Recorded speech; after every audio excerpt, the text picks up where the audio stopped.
फुल्यांचा, सावित्रीबाई फुल्यांचा, जय शिवाजी, जय Shivaji, doctor Babasaheb आंबेडकरांचा. बघा आता मी मै ही ला या शब्दाचा अर्थ सांगते, कारण आता मॅडमकडे जास्त बोलायला द्यायचं. मानसाने मानसाची मानसासम वागणे, हे वाक्य पहिल्या लाईन मध्ये सांगण्याचं मला गरज याच्यासाठी वाटली की वंदना ताईंनी सांगितलं की प्रत्येक स्त्री जेव्हा अडचणीत असते तेव्हा तिच्या बाजूच्या स्त्रीने तिला जर साथ दिली तर ती अधिक स्ट्रॉंगली हे करते, म्हणजे ती उभी राहू शकते. आता बऱ्यापैकी आपल्याला ठरलेलं आहे आपलं की तुझं असं घर कुठलंच नाही ग स्त्री.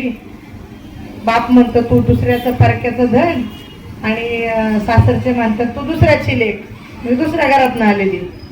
प्रत्येक स्त्री स्वतःचं घर उभं करू शकते, नाही करू शकते हा नंतरचा भाग आहे.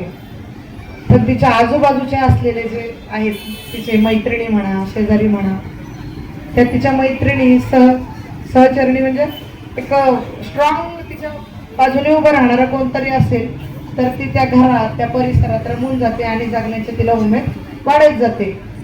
बऱ्यापैकी आपल्या सासू असतात त्या काय आपल्याला जन्मभर पुरणाऱ्या नसतात, पण आजूबाजूच्या मैत्रिणी मात्र पुरतात.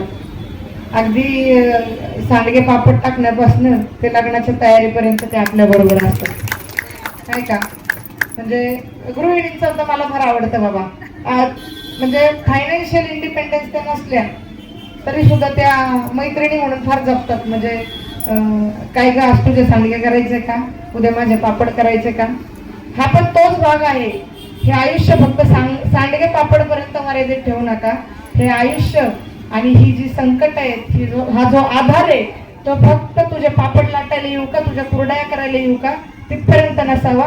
तर तू ज्या वेळी संकटात असशील त्यावेळी मी तुझ्या बरोबरीने उभी असेल, तुझ्यासाठी उभी असेल याच्यासाठी असावा. मला खूप छान वाटतंय. मोरेताई तर माझ्या नेहमी संपर्कात असतात.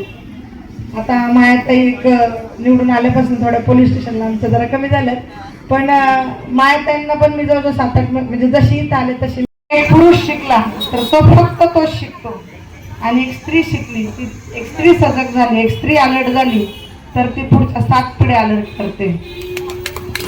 कुठेतरी माझ्या आजीमध्ये माझ्यातले थोडेसे म्हणजे आजीचे थोडे गुण माझ्याकडे असतील, आईचं धैर्य असेल, माझ्या आत्यांचं बोलणं किंवा ते प्रेझेंट होणं असेल, माझ्यामध्ये जे गुण आहेत ते कुठेतरी माझ्या मागच्यांकडनंच हँडओव्हर झालेले आहेत. असं नाही की मी अचानक जन्माला आले आणि अचानक स्टेजवर येऊन बोलायला लागले. कुठेतरी जे धैर्य दिलं, जे करेज दिलं, जे सामर्थ्य दिलं ते माझ्या अशिक्षित आईने दिलं. मग तीही माझ्यासाठी सावित्रीच आहे. त्याचं फलित मला आज मिळाले. हार्टेची पोस्ट होती मला आज मिळाली आहे. मी सदैव आंबेडकर कुटुंबाची इमानदार राहिली आणि मरेपर्यंत राहणार. आम्ही आंबेडकर कुटुंब सोडलं नाही. ज्या बाबासाहेबांनी आम्हाला जे दिलंय, आज खातो तो घास आणि देतो तो श्वास, हे सगळं बाबासाहेब आंबेडकरांचे आमच्या अनंत उपकार आहेत. ते आम्ही विसरलो नाही. ते आम्ही विसरलो नाही, त्याची जाण ठेवली. आणि काहीतरी चळवळीसाठी आपण काय करू शकतो, तर आपल्याकडे पैसा पाणी नाही, पण हे जे जीवन आहे हे जर आपण समाजासाठी दिलं तर नक्कीच त्याचं काहीतरी चांगलं होईल. असं म्हणजे माझं संपूर्ण कुटुंब आज आम्ही चळवळीमध्ये आहेत. माझे मिस्टर आहेत, माझे 2 मुलं आहेत. असं नाही की मी तुम्हाला मोठमोठं भाषण देते आणि माझा नवरा कुणीकडं आणि मुलं कुणीकडं. तर पहिल्यांदा मी माझ्या घरातून सुरुवात केली आणि मग मी समाजापर्यंत पोहोचली. आज काही असू द्या, त्याच आंबेडकर कुटुंबाने माझ्या जीवनाचं सोनं केलेलं आहे. आज आनंदराज आंबेडकर साहेबांनी आज माझ्यासारख्या सर्वसामान्य तळागाळातील कार्यकर्त्याला न्याय दिला. मॅडम, आज आमची युती झाली. मी रिपब्लिकन सेनेची ठाणे जिल्हा प्रभारी आहे.